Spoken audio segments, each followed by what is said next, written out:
Kwedu noMabuja tauya nenhau dzanyasi zuva iro richigumi mwedzi uno waNyamavhuvhu. Nyasi totandawo kurangaridzai kuti mangwana kusvikira chitatu chinoteera wanonyoresa mapepa okuzvahwa pabodzipo nokupa vanhu zvitupa vanenge vari papuraimari yopanyagore nopapuraimari yopachitanga zuva nopapuraimari yopanyadzonya. Endai ipapo zviite zvakanaka kuchiri kweru.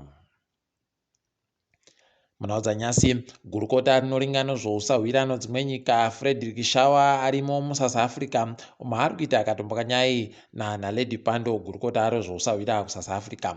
Agoburika iye achireketa kuti wanhu weZimbabwe hurumende yavo yanhadzirira kuti ivatambire kubenuka kumusha panenge papera mapepa avo oZEP. Iri pakaita kunyangariwa ukaona pakadari woziva kuti paribe kana chinhu chinenge chaburika ipapo. Waburitsa masoko wese okureketa kuti vari kubatsirana kusenza pabodzipo kuti vanhu vakone kubenuka zvakanaka kumusha kuti nhau yomaZEP ipere zvisvino. Idi batai manzwi achaburika ipapa ese. Kambani inotenga chibahwe nezvimwe zviri mwayo GMB yagonyepiwa nowanhu kuti wachinje maitiro avari kuita pokare kuti wabhadhare mari inotenga zvisvino. Kwaizvozvi wari kutengesa chibahwe nezvimwe zvirimwa kumbare nemimwe misika yakadandando kana wari kuzvitengesera wegani wari kutogona kuboya mari inoita madhora 400 patani ribodzi rechibahwe, asi kuGMB mari iyo inenge isingasvike ipapo pokare kuti inenge isingabhadharwe ipapo iwe wachida kuti waende konhadzira pokare kubenuka korima pakaita kunyangariwa. Hino kuti zvichakoneka chere zvekuti waingidzire mari.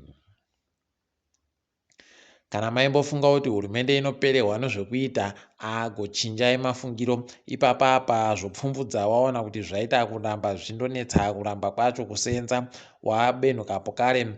Nyasi John Basera ari munyori mukuru mubazi rozvokurima agoreketa kuti ari kuda kuti wagoise miti yomichero inosvika 10 paumba ibodzi wachida kupa vanhu vanoita dzimba dzinoita mamiliyoni 3 chaiwo miti 10 padzimba.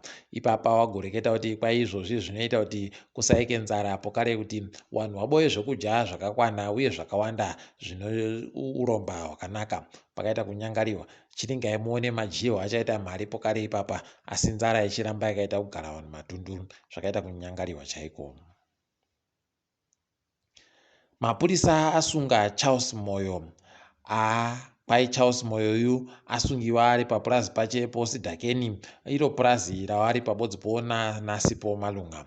Ipapapa zvaburika kuti sei Obed Mupofu aribe kupikisa kana kuramba zvakareketeka kudare rodzimhosva kuti abve papurazipo nokuti mapurisa agoti kwai ari kusvika iye Charles ari papurazi zviribe mvumo pakaita kunyangariwa. Chinotorwadza kutoti vanhu vapurazi vakatenga nemari yavo kana zvohondo yeminda zvisati zvatombotanda pakaita kunyangariwa chaipo.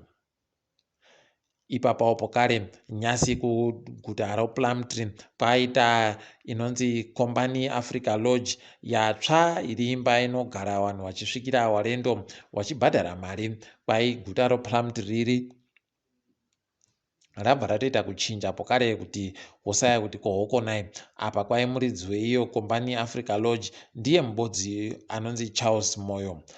Pakaita kunyangariwa. Rekai tigoone kuti zvinoringe zvichiita sei. Mapurisa okwedu kwai arambidza sangano rakazvimira regani roCrisis in Zimbabwe Coalition ranga riri kuda kuita musangano wokunamata zuva romusi wechishanu wachiti iwo paribe kana chibodzi chawagona kuti waratidze kuti wachaita zvinhu zviri murunyararo. Zvakaita kuoma idi. Rekai tigoramba takaringa kuti zvinenge zvichimbopera sei. WoZimstat wanoita zvokuverenga kwevanhu nezvinhu munyika wagoburitsa gwaro ravo nechekuita nozvodzimba dzomunyika.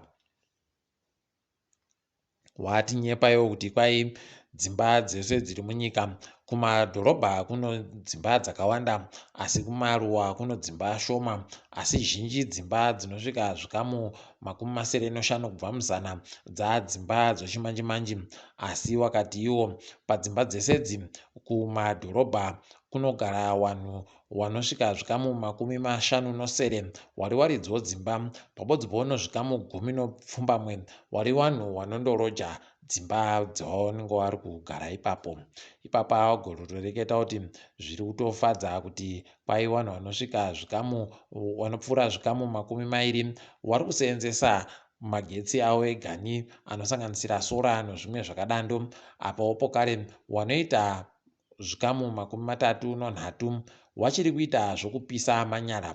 Kana waita manyara pakaita kunyangariwa, rekai tigoona kuti zvichachinja chere kana kuti zvinoramba zvakadando. Asi muZimbabwe inoteera aiwa zvinenge zvachinja izvi. Magweta anoita kodzero dzavanhu agotoreketa kuti vada kuti vabatsire Jobs karapo kare kuti aende kokumbira bhero. Ipapa rikaiti koringa kuti zvinenge zvichiburika sei, ragonzi nyaya yacho ichamugwika muso muvhuroyu nukudare rodzimhosva. Pawaipa mureketo wavo nezuro waMnangagwa wagotoreketa kuti kwai nyika yeZimbabwe zvairi kuita zvokubisa zvimbabaira munzvimbo dzakasiyana-siyana ndo zvatoita kuti Zimbabwe iite isiwe pamusoro zvokutoita panyika nhatu dziri pamusoro-soro chaipo. Kana chiri chokwadi tiri kuzvitenda izvi, asi tinoramba tichindoziva zvedu kuti wakuru wedu vanowanzoingidzira tumhiripiri kuti zviite kureketeka zviri nani, asi tinotenda hedu masoja anoita basa rokubisa zvimbabaira zvinhu. Tichiringa mari yokunze kwenyika iyi yenge iri kutengewa mari yekuAmerica ibodzi nomadhora omunyika 440 nomasendi 63 478.63 cents pachirungu. Kwai kwapuwa mamirioni 20 noribodzi apuwa makambani kuti vagotenge zvavanoda. Ipapa kwai izvezvi munogona kundoringa muchiona kuti kutengewa kwemari yokunze kumusika wopanze kuri kuita zvokufashukira zviya kutaikira kana kuvhazhaira maningi, nokutoti vanhu vanoita basa nohurumende wese paribe kana mubodzi ataapuwa mari. Kwai bazi rehurumende rinoringa nezvemari rakambomira kuvabhadhara kuti zviite zviri nani. Pakaita kunyangariwa inenge iri tsuro nombwa chaiyo panobhadharwa maripo, nokutoti mari iyoyo inobva yatanda kungokwirapo kare kunzeku. Tiri kufara kuti Zimbabwe cricket yawinhawo izvezvi mutambo miri kumubodzi wavajiwa nyasi noBangladesh. Tiri kuzvitenda, tiri ngedzo pasi rese. #Kenya decides ndo iri kuenderera mberi nokutonga kureketeka munyika dzomuAfrica. Nyika dzese dzakaita kuisa dziso ikweyo.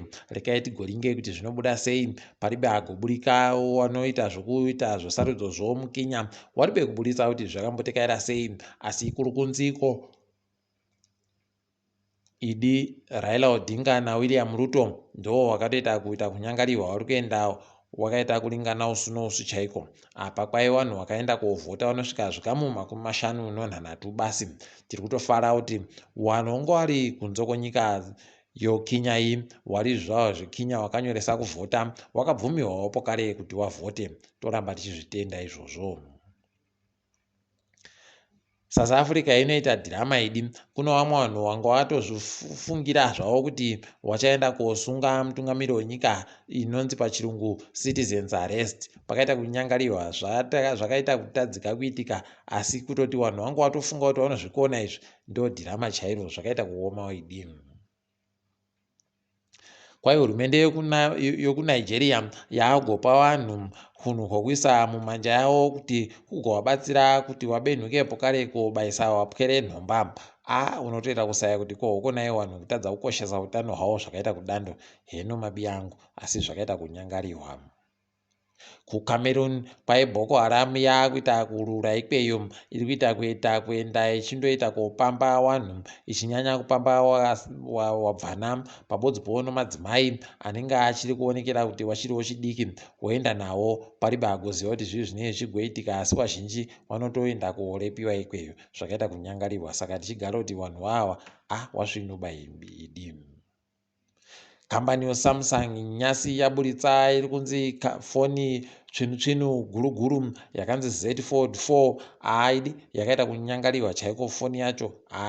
wane nyamari zvavo kwai muSouth Africa inenge iri kutangira pamarandi emunyikayo zviuru 37 pakaita kunyangariwa chaipo. Nyagumisira Serena Williams agoreketa kuti asiyana nomutambo wetenesi achadaba kugotamba ano makore 40. Tiri kumushuira tusvinu paanenge aenda pamujandirere. Tiri ipapo mabuja kwanyasi tadipfamira pano isu. Ndini wenyu Mhanduwe WeNhau.